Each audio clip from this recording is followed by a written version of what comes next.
Hello student, आज हम बात करने वाले हैं हाइपर सेंसिटिविटी रिएक्शन पर। हाइपर सेंसिटिविटी रिएक्शन क्या होती है, कितने टाइप की होती है, क्या क्लासिफिकेशन है, सारी चीज़ें हम इसमें देखने वाले हैं। तो सबसे पहले तो हमें पता होना चाहिए कि हाइपर सेंसिटिविटी रिएक्शन क्या होती है। तो हाइपर सेंसिटिविटी रिएक्शन को समझ लेंगे हम इसको, हाइपर सेंसिटिविटी को हम और क्या लिख सकते हैं, इसको hyper immune response, hyper immune response, hyper immune response. Hyper sensitivity को हम और क्या कह सकते हैं, हाइपर इम्यून रेस्पॉन्स भी कह सकते हैं। अब इस वर्ड से आपके समझ में आ जाएगा कि हाइपर सेंसिटिविटी किसे कहते हैं। तो हम जानते हैं कि इम्यून रेस्पॉन्स, इम्यून रेस्पॉन्स हमारी एक जनरल प्रोसेस होती है, यानी जब भी हमारी बॉडी में कोई भी हार्मफुल चीज़ जाती है, बैक्टीरिया, वायरस और अदर कोई भी एलर्जेंट, तो हमारी बॉडी उसके अगेंस्ट रेस्पॉन्स करती है। ये हमारी बॉडी में कॉमनली जनरली होता है, क्योंकि हमारी बॉडी की जो मैकेनिज्म है कि वो फॉरेन पार्टिकल से प्रोटेक्ट करती है, तो उसी के नतीजे में हमारा ये रेस्पॉन्स होता है। तो ये तो एक कॉमनली बात है, इम्यून रेस्पॉन्स। लेकिन जब हमारा इम्यून सिस्टम ऐसी चीज़ों के अगेंस्ट रेस्पॉन्स करना स्टार्ट कर दे जो हमारे लिए हार्मफुल नहीं होती, जो हमारे लिए हार्मफुल नहीं होती हैं बल्कि बेनिफिशियल होती हैं, तो उस कंडीशन को हम कहते हैं हाइपर इम्यून रेस्पॉन्स या हाइपर सेंसिटिविटी रिएक्शन। इसी को देखते हुए हमने ये इसके बारे में लिखा है कुछ, हाइपर सेंसिटिविटी रिएक्शन के बारे में। हमने देखो, इम्यून रेस्पॉन्स जनरली ए प्रोटेक्टिव प्रोसेस। इम्यून रेस्पॉन्स जो होता है वो जनरली तो कैसा होता है, प्रोटेक्टिव होता है, प्रोटेक्टिव प्रोसेस होती है। But some time over immune system response excessive, लेकिन किन्हीं कंडीशनों में किसी टाइम पे हमारा इम्यून सिस्टम एक्सेसिव वर्क करने लग जाता है, एक्सेसिव रेस्पॉन्स करने लग जाता है, और इस रेस्पॉन्स को हम क्या कहते हैं, हाइपर सेंसिटिविटी रिएक्शन या हाइपर इम्यून रेस्पॉन्स। दूसरे और हम समझ लेते हैं, इसमें नेक्स्ट लिखा हमने, whenever harmful particles enters the body. जब कभी भी हमारी बॉडी में हार्मफुल पार्टिकल, हार्मफुल सब्सटेंस हमारी बॉडी में एंटर करते हैं, तो हमारा इम्यून सिस्टम इवोक होता है और उसके अगेंस्ट रेस्पॉन्स करता है। ये तो हुई जनरल बात, ये तो कैसी हुई, ये तो एक नॉर्मल प्रोसेस है। क्या लिखा हमने, whenever harmful particle enters the body over immune system able to sense them, उनको समझता है, एंड डिस्ट्रॉय इट, और उन सबको क्या कर देता है, डिस्ट्रॉय कर देता है। इट इज़ नॉर्मल प्रोसेस, ये नॉर्मल रेस्पॉन्स, ये तो नॉर्मल रेस्पॉन्स हुआ। But over immune system get excessive response against non harmful substance. लेकिन जब कभी हमारा इम्यून सिस्टम ओवर एक्साइटेड होकर और क्या करने लग जाता है, एक्सेसिव रेस्पॉन्स करने लग जाता है, किसके against, non harmful substance, non harmful substance like food, dust, pollen, medicines and so more हो सकते हैं। This called hyper sensitivity reaction और हाइपर इम्यून रेस्पॉन्स। ये दो टाइप से हमारे बॉडी में रेस्पॉन्स होता है। हमारी बॉडी में जो हाइपर सेंसिटिविटी रिएक्शन होती है वो दो तरीके से होती है। एक तरीका होता है जिसको हम बोलते हैं इमीडिएट रिएक्शन, जैसे जितनी भी एलर्जिक रिएक्शन होती हैं वो उसके सब किस्म आती हैं, इमीडिएट रिएक्शन। और इमीडिएट रिएक्शन को हम और क्या कह सकते हैं, एंटीबॉडी मीडिएटेड, एंटीबॉडी या humoral, antibody mediated, antibody mediated reaction या ह्यूमरल एंटी ह्यूमरल रिएक्शन। और दूसरा होता है डिलेड, डिलेड को हम कहते हैं cell mediated, cell mediated reaction. ठीक है, तो दो टाइप की होती है, immediate and delayed hypersensitivity. Immediate hypersensitivity को बोलते हैं हम एंटीबॉडी मीडिएटेड हाइपर सेंसिटिविटी, और डिलेड को कहते हैं हम cell mediated hyper sensitivity reaction. इसका क्लासिफिकेशन देखते हैं। हम जानते हैं, आपने पढ़ रखा होगा कि ये चार टाइप की होती है, यानी इसका क्लासिफिकेशन देखते हैं तो चार तरह की हाइपर सेंसिटिविटी रिएक्शन होती है।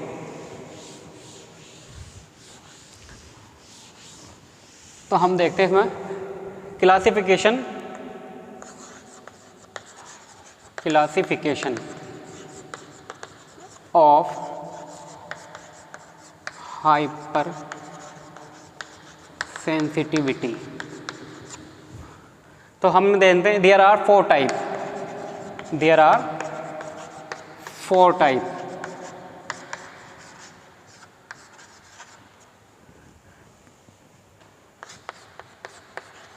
Type first, hyper sensitivity reaction, hyper sensitivity reaction, hyper sensitivity reaction. Second,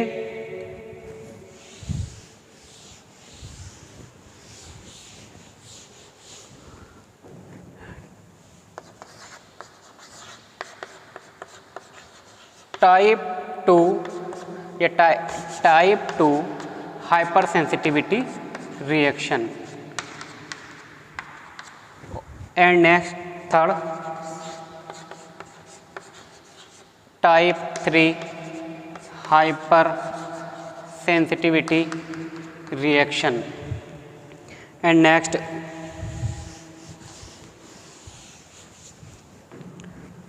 fourth, type 4 hyper sensitivity reaction. ठीक है, तो 4 टाइप की इसका क्लासिफिकेशन है, 4 टाइप की हाइपर सेंसिटिविटी रिएक्शन है। इसके और भी नाम होते हैं, इसका नाम याद रखने के लिए आपको नाम याद रखना होगा एसिड। क्या याद रखना होगा? ACID,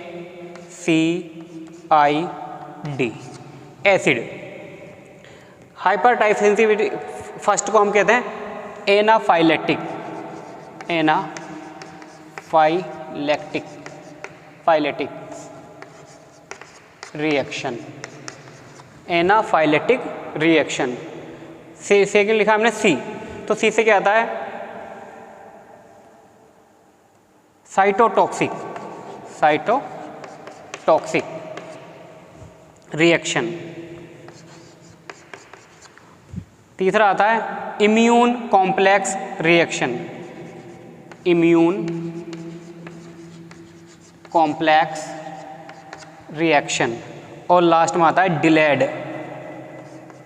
डिलेड या सेल मीडिएटेड। ठीक है, इसके अंदर से जो ये 3 टाइप की रिएक्शन है, ये रखी गई है इमीडिएट के अंदर, इमीडिएट। और जो ये रखी गई है लास्ट वाली, ये डिलेड के अंदर रखी गई है। अभी हमने 2 टाइप की देखी थी, एक इमीडिएट और एक डिलेड।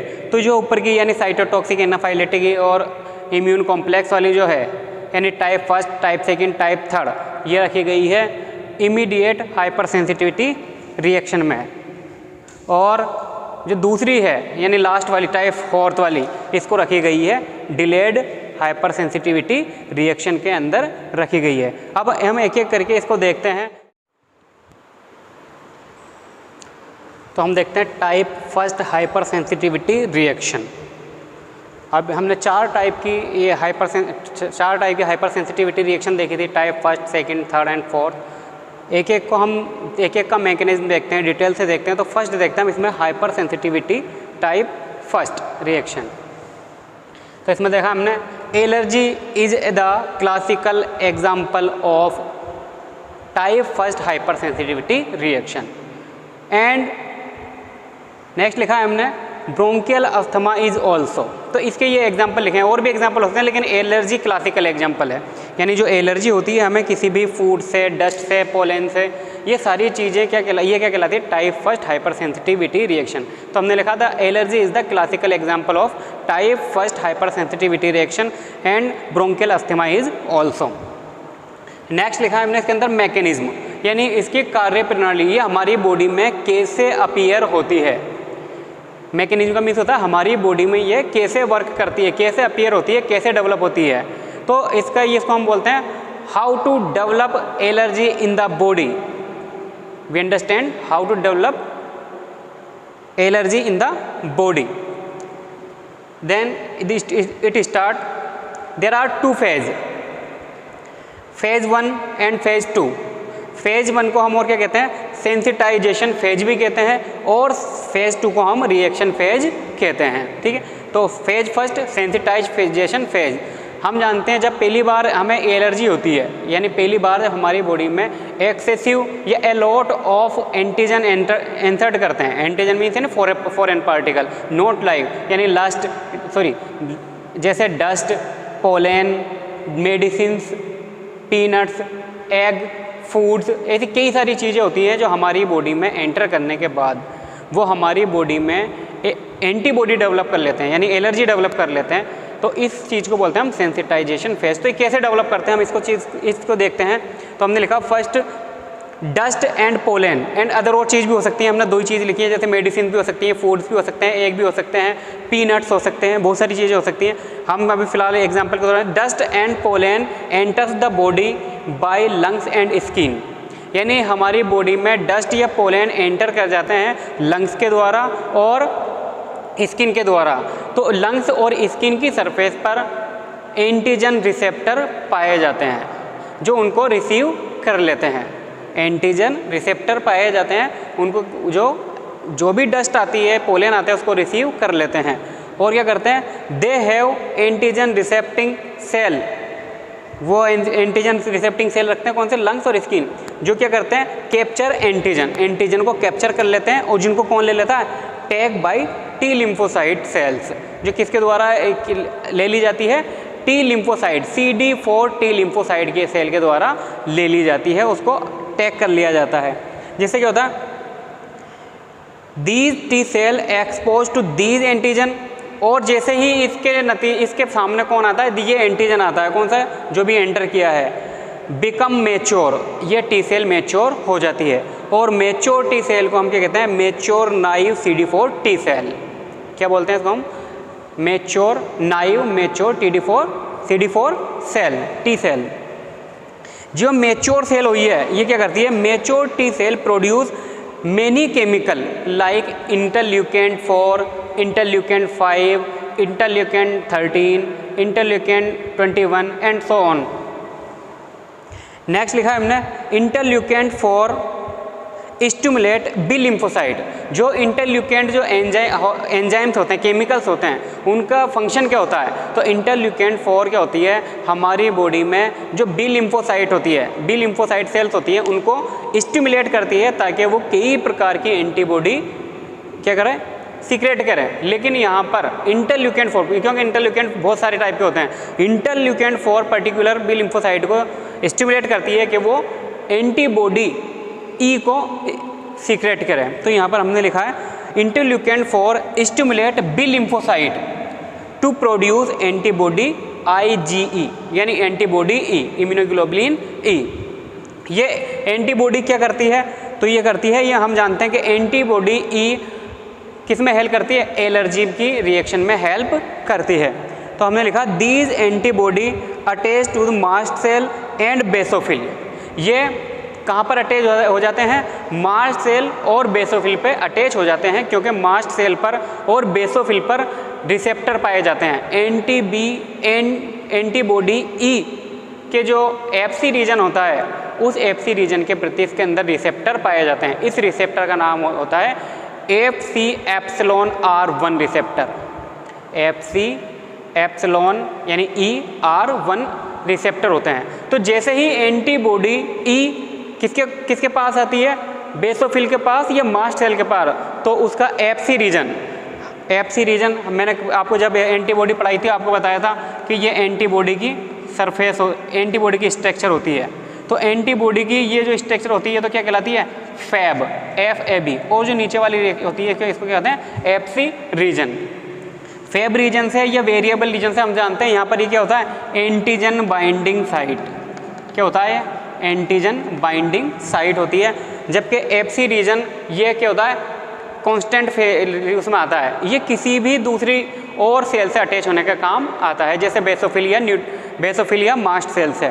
तो ये इसका FC रीजन होता है। तो इस FC का क्या पाया जाता है, इसके अंदर FCER1 रिसेप्टर पाया जाता है। तो ये रिसेप्टर पाया जाता है, इस वजह से यहाँ पर क्या अटैच हो जाती है आके बेसोफिल पे और मास्ट सेल पे आके IgE अटैच हो जाती है। जब ये सेल IgE अटैच होती है तो क्या करती है, ये स्टिमुलेट करती है मास्ट सेल को और बेसोफिल को। किस लिए?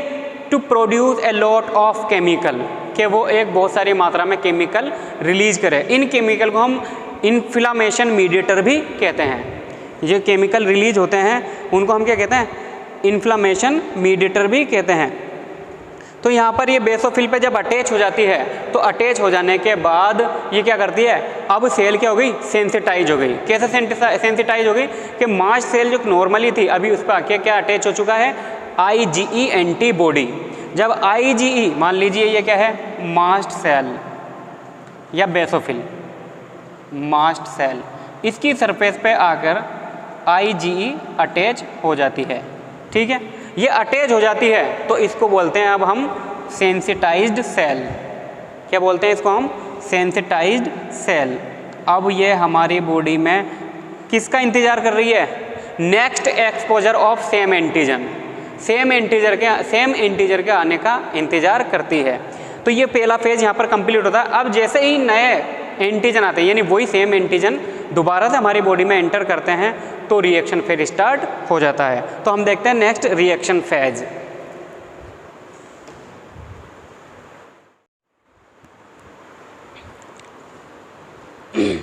फेज सेकंड या रिएक्शन फेज। पहला फेज था हमारा कौन सा? सेंसिटाइजेशन फेज या फर्स्ट फेज, सेकंड फेज या फिर रिएक्शन फेज। तो हमने लिखा it begin when same antigen enters into the body.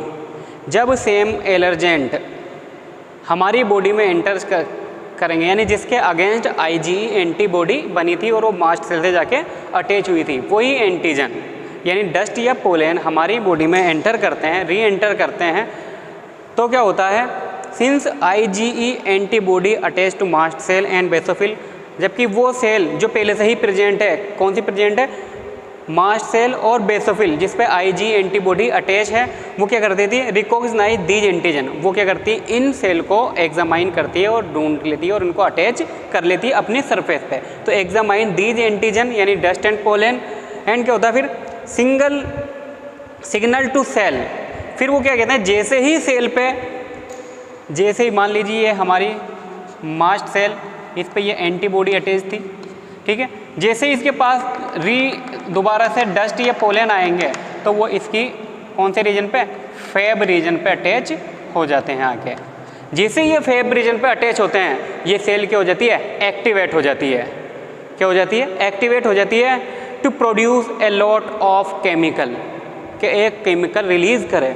तो जैसे ही इसका सिग्नल पाती है ये सेल, तो many more chemical which are present inside the cell, ये कई सारे केमिकल रिलीज करती है जो इस सेल के अंदर यानी इस मास्ट सेल के अंदर या बेसोफिल के अंदर होते हैं, उनको रिलीज कर देती है।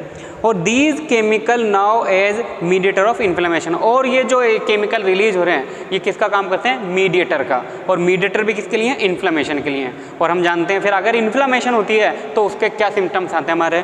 तो हमने देखा यहाँ पर generate symptoms like itching, hypotension, bronchial asthma and shock, ये सारी चीज़ें होती हैं। तो ये केमिकल कौन कौन से हो सकते हैं? तो हमने इधर लिखा है मीडिएटर और केमिकल कौन कौन से हो सकते हैं? हिस्टामिन हो सकते हैं, सीरोटोनिन हो सकता है, हिपेरिन, टाइपेज, एटीपेज और लाइसोसोमल एंजाइम, ये सारी हो सकते हैं। इसमें सबसे ज़्यादा जो प्रभावी होता है वो होता है हिस्टामिन।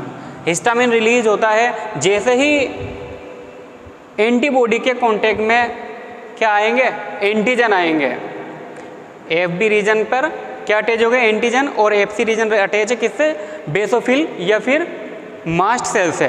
तो जैसे ही एंटीजन आएंगे ये चीज़ इस चीज़ को स्टिमुलेट करेगी, यानी सेल को स्टिमुलेट करेगी ये चीज़, ताकि वो रिलीज करे ए लॉट ऑफ केमिकल। और ये केमिकल जैसे रिलीज होता है यानी हिस्टामिन जैसे रिलीज होता है, हम जानते हैं हमारी बॉडी में इन्फ्लामेटरी रिएक्शन स्टार्ट हो जाती है। अब हमें किस साइड पर इन्फेक्शन हुआ है, किस साइड पर एलर्जी हुई है, उसके अकॉर्डिंग से सिम्टम्स आते हैं। अगर लंग्स की है, हम जानते हैं लंग्स में डस्ट की एलर्जी है, तो हमारे ब्रोंकियल अस्थमा हो सकता है या अस्थमेटिक प्रॉब्लम हो सकती है। और दूसरा शॉक है तो दूसरा इन्फेक्शन ईचिंग हो सकती है, स्किन की हाइपोटेंशन में हो सकता है, शॉक भी हो सकता है, सारी चीज़ें इसके अंदर हो सकती हैं। तो ये थी पूरी type first hyper sensitivity reaction. Next इसके बाद जो second type, third type, fourth type, ये हम एक एक क्लास में एक एक को हम देखेंगे, यानी हर क्लास में एक टाइप ऑफ हाइपर सेंसिटिविटी को हम डिस्कस करेंगे। इस टाइप अभी तक के लिए हमने यही, हमारी क्लास यहीं तक ख़त्म होती है, क्योंकि यही एक काफ़ी अच्छा टॉपिक था जो हमने इसको डिस्कस किया है। नेक्स्ट क्लास में नेक्स्ट टाइप देखेंगे।